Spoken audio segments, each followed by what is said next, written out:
Bonjour à tous et bienvenue dans l'interview. Notre invité ce midi est Philippe Claus et chauffeur à la ville de Bruxelles. Bonjour. Bonjour. Alors les plaisirs d'hiver ont ouvert. Oui. Première semaine, premier bilan.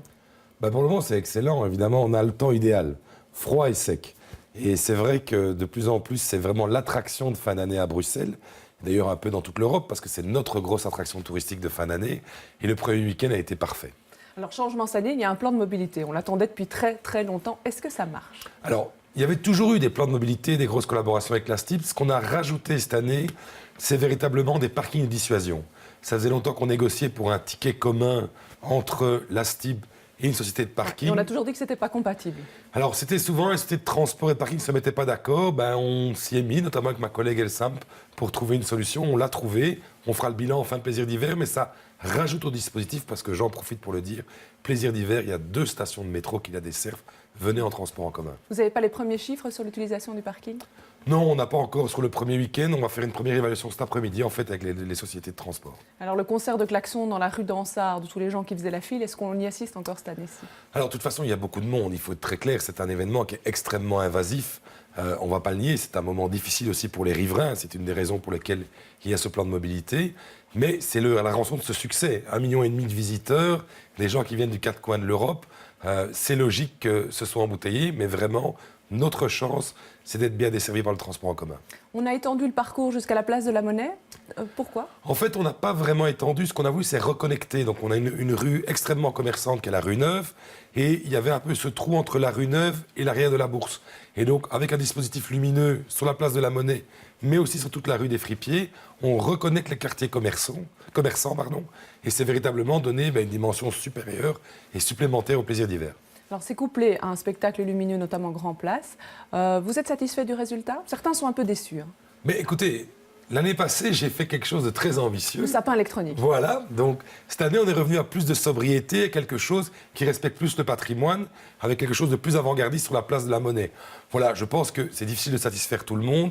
Je crois que la Grand Place a retrouvé un écran naturel, avec un nouveau son et lumière, et un nouveau éclairage permanent absolument magnifique, mais qui est beaucoup plus sobre que ce qu'on a pu voir les autres années. Je crois que c'était une balance. Il y avait aussi une volonté de revenir sur la Grand Place à quelque chose de plus doux.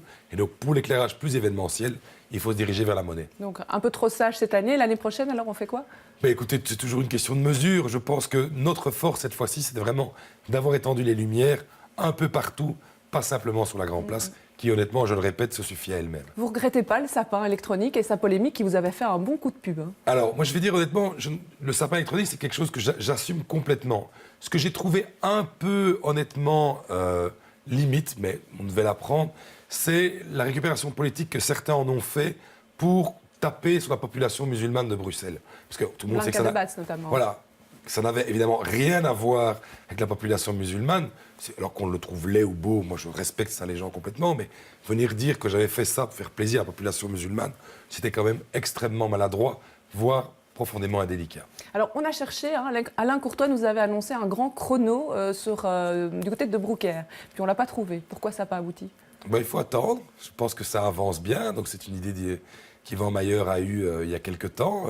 Et vous verrez, je pense qu'il y aura un countdown, comme on dit, un chrono, qui va apparaître. Cette année-ci encore? À mon avis, cette année encore, mais je laisse la primeur à celui qui est venu avec cette idée, qui est Yvan.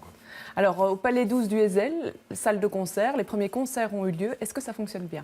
Mais écoutez, on a eu, il faut être très honnête, le premier jour de Mylène Farmer, des problèmes par rapport à la billetterie qu'on a résolu immédiatement. Donc, la première maladie, donc David Guetta, s'était passé de façon formidable.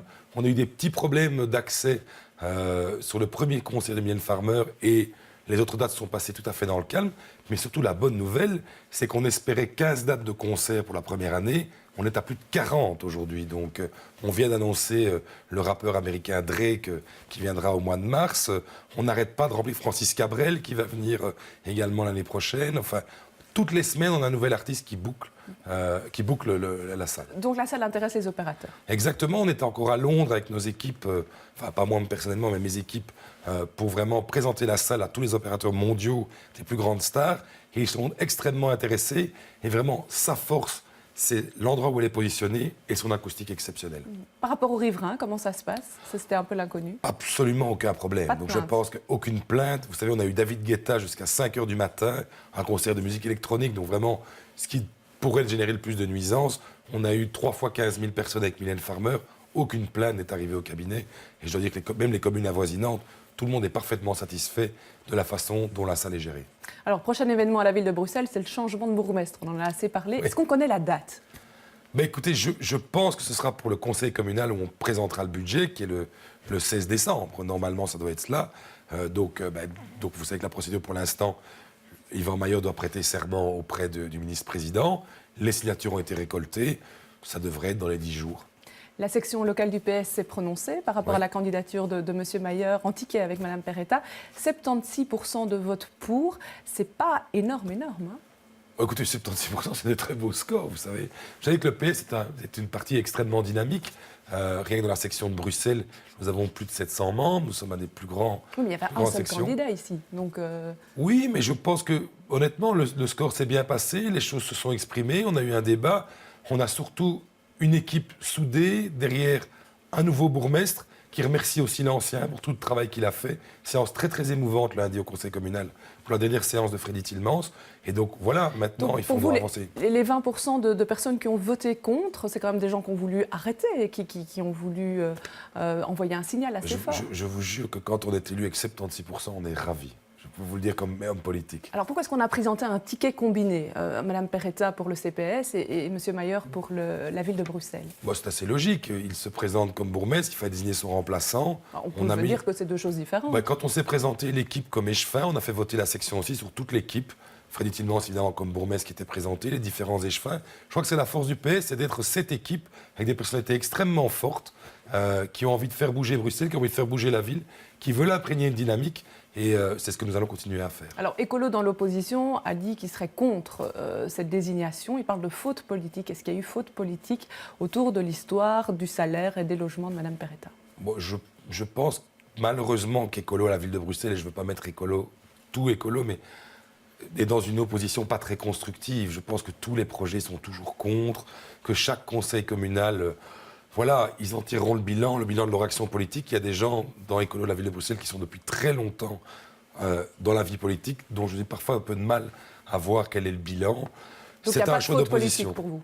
Mais pas du tout. Moi, je pense qu'il y a quelqu'un, Pascal Perretta, qui est quelqu'un qui connaît extrêmement bien le social, qui a un vrai combat social depuis des années, qui connaît extrêmement bien le secteur et qui, je pense, va le prouver. Alors, elle a parlé de lynchage sur sa personne. Écoutez, je pense qu'elle a répondu à son interview. Je ne vais pas revenir là-dessus. Moi, je pense que maintenant, c'est l'avenir qui est important. C'est l'installation du nouveau bourgmestre. C'est l'installation de la nouvelle équipe dans une continuité de programme. Et c'est surtout la prise en charge des problèmes qui concernent en particulier les Bruxellois, que sont l'emploi, le logement, la propreté, la sécurité et toute l'animation de la ville. Alors, ce changement dans l'équipe fait qu'il y a un petit glissement de portefeuille au niveau du budget, notamment. Donc, vous allez récupérer le budget. Pourquoi ? Mais en fait, c'était déjà dans les faits ce qui se passait. Et donc, j'ai discuté avec Yvan. Vous savez que on discute depuis très longtemps. On a fait beaucoup d'accords de majorité pour lui demander s'il était d'accord qu'on fasse correspondre l'organigramme à ce qui se faisait dans les faits. Mais évidemment, le budget se fera en concertation avec le bourgmestre, qui est le premier magistrat de la ville et surtout le président du collège. Parce qu'ici, c'est déjà fort investi dans le budget 2014, alors qu'il n'était pas encore en poste. Mais c'est tout à fait normal. On l'a préparé avec lui. Mais ceci dit, je vous dirais que toutes les années, l'équipe PS, avec ses partenaires, le président de CPS a toujours été impliqué. Vous savez, sur un budget de 770 millions d'euros, le budget de CPS est 225 millions, dont 65 millions de dotation de la ville. C'est une part extrêmement importante du budget. Il a toujours été impliqué dans tous les budgets de la ville. C'est bien normal. Les arbitrages, c'est lui qui les fera contre les différents échevins? Ah, mais je pense qu'un bourgmestre, maintenant, ça c'est vrai que je lui dis parfois en boutade, qu'il va devoir passer d'un régime présidentiel à un régime de Premier ministre. Et c'est vrai qu'un Premier ministre, sa principale qualité, c'est l'arbitrage. Alors, la ville de Bruxelles vient d'être élue vice-présidente de l'Organisation des villes du patrimoine mondial. Oui. Quel est l'intérêt pour la ville de s'inscrire là-dedans? Je pense que ça, c'est extrêmement important et on n'a pas toujours conscience de cela. Si on prend la grande place, on est patrimoine mondial de l'humanité, de l'UNESCO depuis les années 90, et on n'a pas toujours mis assez en avant. Et là, c'est vrai que deux de nos représentants, Freddy Tillmans et Geoffroy Koumans, sont allés défendre le fait que la ville, véritablement, voulait mettre en avant son patrimoine. C'est quelque chose en termes d'image, en termes touristiques, mais aussi en termes pour les générations futures, que nous devons porter. Nous avons un patrimoine exceptionnel, à nous de le conserver. Il y a d'autres choses que vous voulez faire classer? Il y a déjà énormément, mais c'est vrai que hier, il y a eu un grand événement à Bruxelles qui est l'ouverture du musée Fin de siècle. j'encourage vraiment tous les Bruxellois à aller le voir, le fait de faire rencontrer à la fois la peinture, à la fois la sculpture, à la fois l'architecture, extrêmement important, Horta est mis en avant, montre véritablement la dynamique qu'il existe à Bruxelles, et notamment par rapport à cette période extrêmement riche que constitue l'art nouveau et l'art en général dans la ville. Alors la grande info au niveau international aujourd'hui, c'est le décès de M. Mandela. Il va y avoir un hommage à la ville de Bruxelles? Alors Freddy Tielemans vient de décider d'ouvrir un registre de condoléances donc à l'hôtel de ville par rapport à ça, parce que c'est évidemment un personnage, vous le voyez, qui a d'abord... Toutes les générations sont touchées. J'en parlais ce matin avec un de mes collègues parlementaires, Alain Hutchinson, qui est un peu plus vieux que moi, et il est aussi touché que moi. Moi, je suis touché par 2 événements, j'ai eu 2 flashs importants. J'ai 2 cultures, moi à la fois une culture sportive avec le rugby, et je me souviens de cette finale en Afrique du Sud, où il porte le maillot de François Pinard au moment de la finale. Et je me souviens, j'ai une culture rock, du concert contre l'apartheid aussi, mené notamment par une série de rockers, pour la libération de Mandela. C'est quelqu'un qui a véritablement incarne. On a tous une petite part de Mandela en nous et je pense que c'est important que tout le monde lui rende hommage. Très bien. D'ailleurs, Elodie Roupeau ira aux funérailles de M. Mandela. Je vous remercie d'être venu sur ce plateau. Je vous remercie de nous avoir suivis. Prochain rendez-vous de l'info, c'est à 18h. Sachez que les experts demain recevront Charles Pictet et Gaëtan Van Guatsenove. Et puis, Freddy Tielemans, dont on parlait, sera l'invité du tram de Sans Détour lundi. Bel après-midi à tous.